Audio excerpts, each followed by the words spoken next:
민경욱 TV 시청자 여러분 안녕하십니까? 민경욱입니다. 제가 그동안 부정선거 또 전국적인 주제로 많은 분들 찾아뵈었었는데 제 지역구에서 일어나는 소소한 이야기들 또 제 지역구에 어떤 장소들이 자리 잡고 있는지 그런 것을 여러분과 함께 돌아보는 송도 한 바퀴라는 시리즈를 좀 만들어 볼까 합니다. 제 지역구는 원래 이쪽 원도심에 옥년 1동과 동춘 1, 2동 세 개 동이 있었고요. 다음에 송도 지역에 송도 1, 2, 3, 4동에서 7개 동으로 구성이 되어 있었습니다. 근데 이쪽 송도 지역, 그러니까 신도심 지역에 인구 유입이 많아서 지금 송도 5동, 6동 계속 이제 늘어나고 있거든요. 그것에 따라서 앞으로 이쪽 원도심에 있는 옥년 1동과 동춘 1, 2동은 제 지역구에서 이렇게 벗어날 것 같은 그러한 조짐도 보입니다. 그러나 지금 제가 서 있는 바로 이 장소는 원도심이 되겠습니다. 제 앞으로 보이는 곳은 옛날 송도 유원지가 있었던 곳이고 제 뒤로 보이는 바로 이곳이 6.25 때 인천 상륙작전이 벌어졌던 것, 거기서 승리를 거둔 것을 기념하는 인천 상륙작전 기념 전승비가 있는 곳이 되겠습니다. 저는 오늘 이곳을 시작으로 해서 송도의 각 곳을 돌아다니면서 어떤 유명한 곳, 또 어떤 랜드마크가 있는지, 또 어떤 의미가 있는 것인지 그런 것을 하나씩 살펴보는 그런 시리즈물로 여러분을 찾아뵙도록 하겠습니다. 먼저 이쪽 전승비 한번 가보실까요? 저 위로 보이시는 탑이 있습니다. 이게 바로 인천 상륙작전을 기념하는 기념비가 되겠는데요. 지금은 저 탑의 윗모습만 보이지만 그 밑에 가면 군인들의 모습을 형상화한 그런 동상들이 있습니다. 함께 올라가 보시죠. 상륙작전을 기념하는 시가 씌어 있는 시비가 있군요. 우리 한상옥 시인께서 쓰시고 글씨는 전도진님께서 써주신 이 시인데요. 시를 제가 한번 읽어보겠습니다. 동적 상잔에 미친 물결이 문득 북에서 밀려와 욕된 침략에 짓밟히던 날, 온 세계의 바른 뜻 일어나 단결하여 전사의 길이 빛날 상륙전의 개가를 올린 곳, 여기 인천, 온 결의 살길과 자유를 되찾은 싸움의 옛 터전이며 그로써 나라를 버틴 역사의 현장이다. 그 매운 정신 횃불처럼 민족의 가슴을 밝히는 언덕에 용사들의 뜻을 기리는 시민의 정성을 모아 기념관을 세우니 하루빨리 이 강산 한 덩어리 되도록 저 산과 바다에 우리 모두 맹세하며 나아가는 바탕 되리라. 글 한상옥, 글씨 전도진, 이렇게 나와 있습니다. 북에서 동족 상잔의 이제 비극으로 시작된 6.25 전쟁, 그 전쟁을 막기 위해서 세계에서 16개국 전사들이 몰려들었죠. 그래서 결국은 낙동강 전선에 묶여 있던 이 전황을 일거에 인천 상륙작전 그 5,000분의 1의 성공 확률에 불과했던 인천 상륙작전을 메가더 장군이 이끌어서 전세를 뒤집었습니다. 우리 남북이 드디어 이제 하나로 될 그날까지 힘을 모아서 함께 나가자는 훌륭한 시의 내용이었습니다. 인천 상륙 작전 기념관 해서 이 안에 보면 이 전체가 이제 기념관이라고 할 수 있지만 이 안에 보면 전시실도 있습니다. 근데 여기에 이런 좋은 얘기가 있군요. 어떤 이유로도 전쟁은 막아야 하며 이런 비극이 이 땅에 또다시 되풀이되어서는 결코 안 된다. 그 길은 국력을 신장시켜서 평화적 통일을 성취하는 길뿐이다. 이렇게 나와 있습니다. 여러분, 외교가 뭘까요? 외교가 사람들에게 선린의 행동을 보여주고 이웃 국가들과 잘 지내고 이게 외교입니까? 외교는 그런 게 아닙니다. 국방이 뒷받침이 돼서 강력한 국방이 뒷받침되면 외교는 따라온다고 합니다. 그래서 미국에서는 국방부에 있는 관리들이 자신들의 역할을 그렇게 규정하고 있습니다.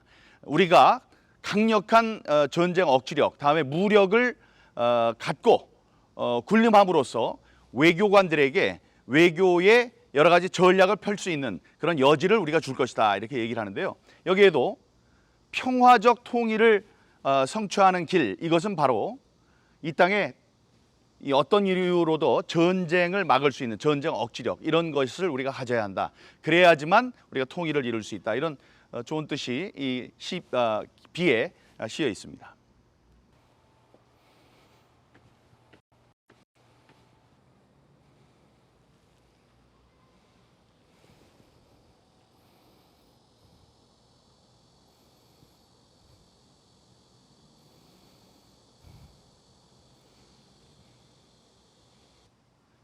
여기 뒤에 인천 상륙 작전의 모습을 그린 그 장면이 부조로 잘 조각되어 있습니다. 뭐 메가더 장군도 보이고요. 이 인천 상륙 작전 영어로는 인천 랜딩, 오퍼레이션 인천 랜딩이라고도 하고요. 인천 상륙 작전. 근데 인천 상륙 작전이라고 미국인들은 그렇게 잘 알고 있지 않더라고요. 오퍼레이션 크로마이트. 백금이죠, 백금. 오퍼레이션 크로마이트가 인천 상륙 작전의 원래 명칭이었습니다. 그런데 여기에는 잘 아시다시피 서해는 조수 간만의 차이가 굉장히 큽니다. 그러면은 이 전함들을 여기다 대기가 힘들죠.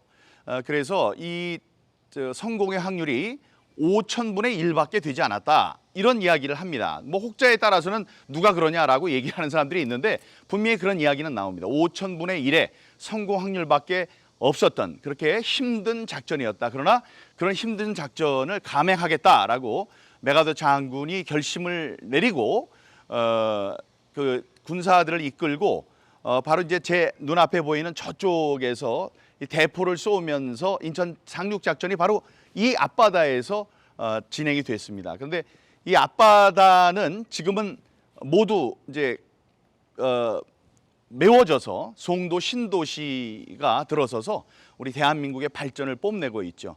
이런 그 발전의 뒤에는 이렇게 16개국에서 전투병을 파병해 준 16개국 참전국의 희생과 또 메가더 장군의 눈부신 그 지휘가 있었다. 이런 것을 우리는 항상 마음에 두고 있어야 할 것 같습니다.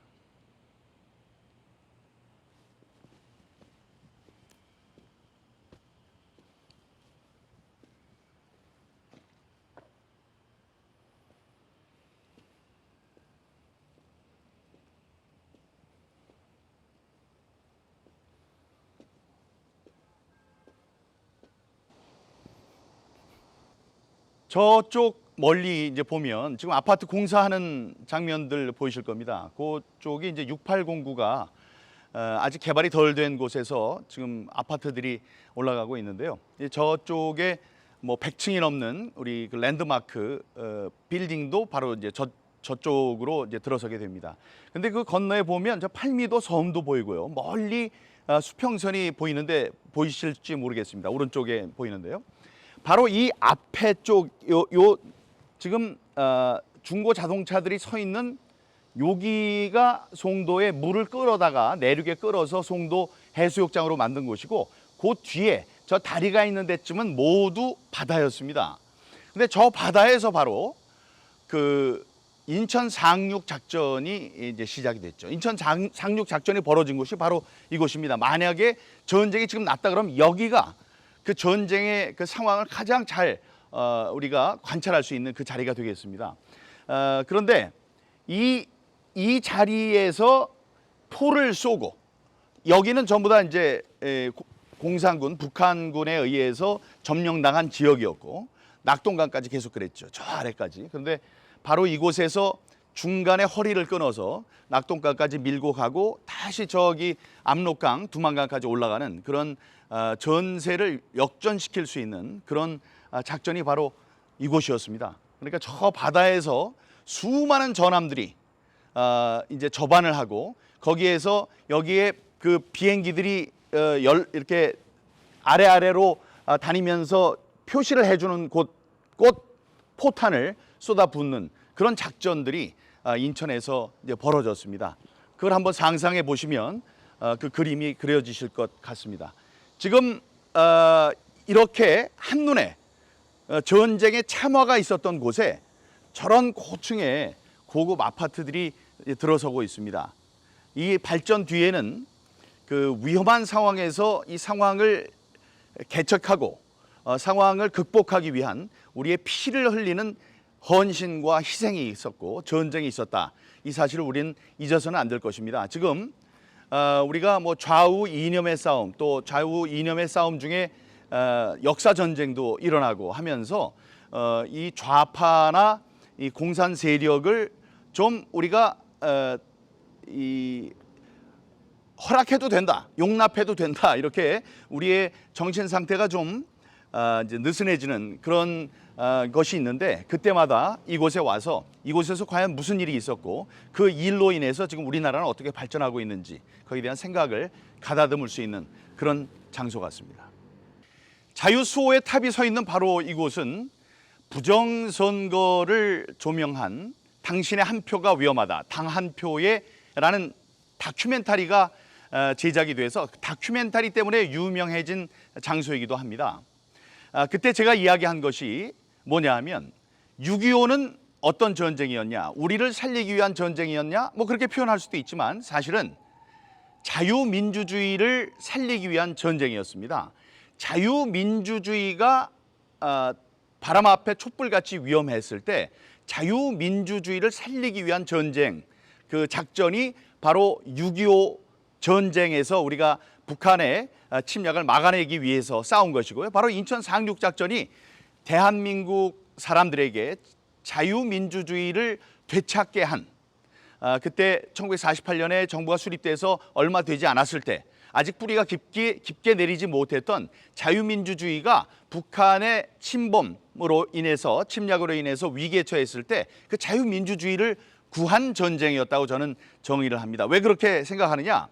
여기에 있었던 사람들, 자유민주주의가 아니고 그날 전쟁에 져서 우리가 공산 세력의 압제하에 있었다. 그래도 우리는 목숨을 부지하고 살 수는 있었을 수 있습니다. 그러나 뭐가 없어졌을까요? 자유민주주의가 없어졌겠죠. 제가 왜 6.25 전쟁은 자유민주주의를 말살하려는 전쟁이었다, 왜 우리를 죽이려고 했던 전쟁이라고 표현을 하지 않을까요? 또 인천 상륙작전이 대한민국 사람들을 살리기 위한 그런 작전이었다고, 훌륭한 작전이었다고 이야기할 수 있는데 왜 저는 자유민주주의를 살려낸 작전이었다고 얘기를 할까요?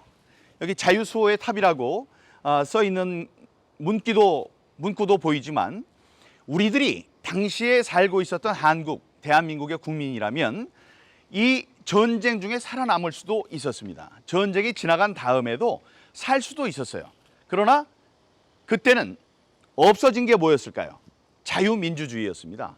공산 압제, 또 독재, 세습 독재, 이런 시야에서 우리가 어둡게 힘들게 살 수밖에 없었겠죠. 그렇기 때문에 우리가 이 6.25 전쟁에서 참패를 할 위기에 이 나라를 구한 이 인천 상륙 작전은 자유민주주의를 수호한 그러한 작전이었다고 이야기를 하는 것입니다.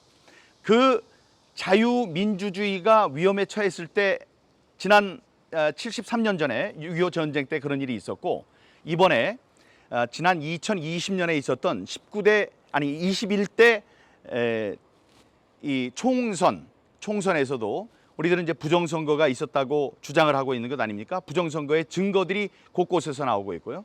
그렇게 된다면, 부정선거로 치러졌다면 그것은 대한민국의 자유민주주의를 말살하려는 또 다른 기도가 되기 때문에 이것을 우리들은 제2의 6.25 혹은 우리들의 그 진상규명하기 위한 우리들의 활동을 제2의 인천 상륙작전이라고 이야기하고 있는 것입니다.